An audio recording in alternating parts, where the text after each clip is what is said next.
Yes, the first question from public facility.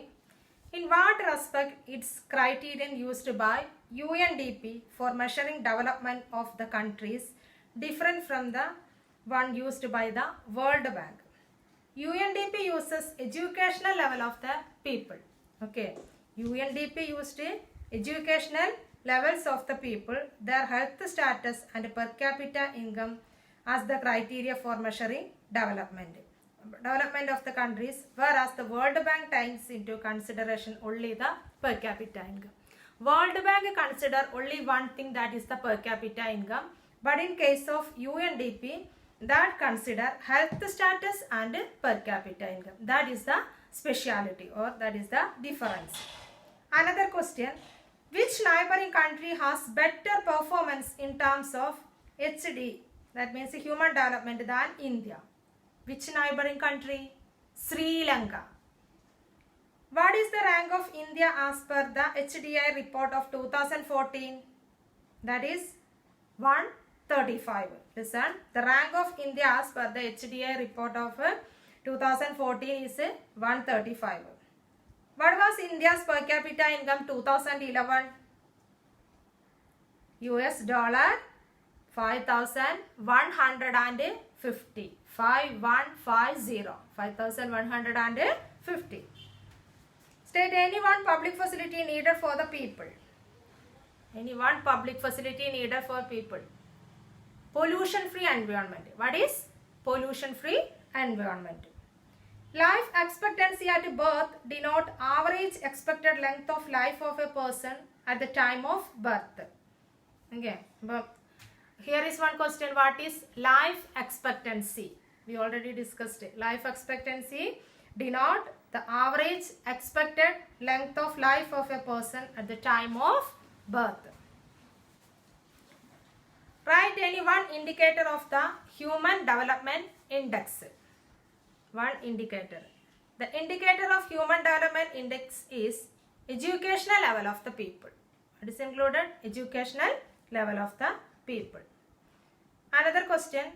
What term is used for report published by UNDP which compares countries based on the educational level of the people, their health status and per capita income? What term is used? Which term is used?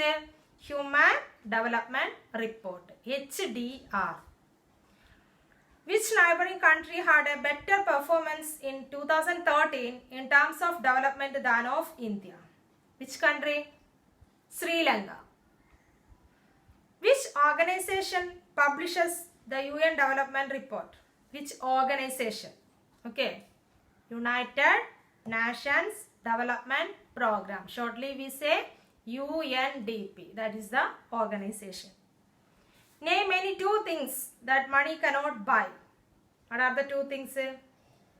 Pollution-free environment and peace. What do you mean by peace? Samadhanam. Then, which factors are considered while calculating HDI? Per capita income, life expectancy at birth and literacy rates. What are included? Per capita income, life expectancy at birth, literacy rate. Okay. Then, mention any two factors considered while calculating HDI. Per capita income, literacy rate or life expectancy at birth. Okay. Then, last topic. Then we moving on another topic. Sustainability of development. It is the last topic of this chapter. Sustainability of development. Sustainability of development, you already studied junior classes, not only junior classes, sustainable development, sustainable, it is included in our first chapter, resources there also. Sustainable development need of the present, like not only for the survival of the main day, but also for the future protection. We want to keep something for the future generation. We want to protect the future people. That's why it is in we want to conserve something or sustained something, that is included the sustainable development. Okay, come to the topic sustainability of development. Suppose for the present that a particular country is quite developed, we would certainly like this level of development to go up further, or at least be maintained for the future generation. This is obviously desirable. However, since the second half of the 20th century, a number of scientists have been warning that at present time the level of development are not sustainable. Many scientists already given certain instructions, or here is some warning. We want to sustain something, otherwise it is affected our future generation. Then here is one example, groundwater in India. Look your textbook, there is one example. In case of India, here is what happened in groundwater. Okay.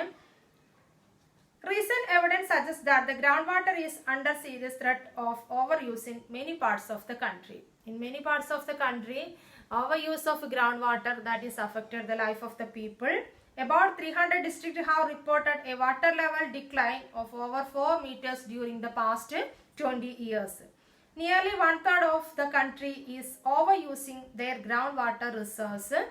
In another 25 years, 60% of the country would be doing the same if the present way of using the resource continues. Groundwater overuse is particularly found in the agriculturally prosperous regions of Punjab and Western Uttar Pradesh, then hard rock plateau areas of the central and South India, some coastal areas and rapidly growing urban settlements. Okay. Uses of groundwater that is increases. It is the main reason for water scarcity, especially which area mainly used this type of or overuse of groundwater. Agriculture prospered areas used more groundwater. It is affected the water facility, and also here is we want to suffer one problem, water scarcity or shortage of water. Okay, groundwater recklessly used. Another is not only agriculture prospered area, at the same time urbanization, improvement of urbanization, that also the another reason of overuse of groundwater. Okay, groundwater is an example of renewable resources. The introductory part of this chapter we already discussed some natural resources. There is included renewable and non-renewable resources. Renewable resources speciality. What is the speciality of renewable resources? We can fill again or replenish quickly. Okay. These resources are replenished by nature, as in the case of crops and plants. However, even these resources may be overused. Water that is a renewable resources, we can replenish or fill again, but if we use or overuse happen, surely it is affected our life. Then, for example, in the case of groundwater, if we use more than what is being replenished by rain, then we would overusing these resources. Non-renewable resources are those which will get exhausted after years of use. Firstly, groundwater that is included in renewable resources, but overuse of water that is affected life of the people. That's why we want to minimize the use of groundwater. Use very carefully. At the same time, here is another thing is the non-renewable resources. Non-renewable resources speciality. The formation of non-renewable resources takes millions of years. So we want to protect non-renewable resources. Otherwise, the future generation didn't get the benefit of non-renewable resources. We want to sustain something. Okay. Then we have a fixed stock of earth which cannot be replenished. We do discover new resources that we did not know of earlier. New sources in this way add to the stock. Here only one solution. We want to find the alternative methods or another things. Otherwise, we can't sustain non-renewable resources. However, over time, even this will get exhausted. The non-renewable resources also exhausted. Exhausted means used up.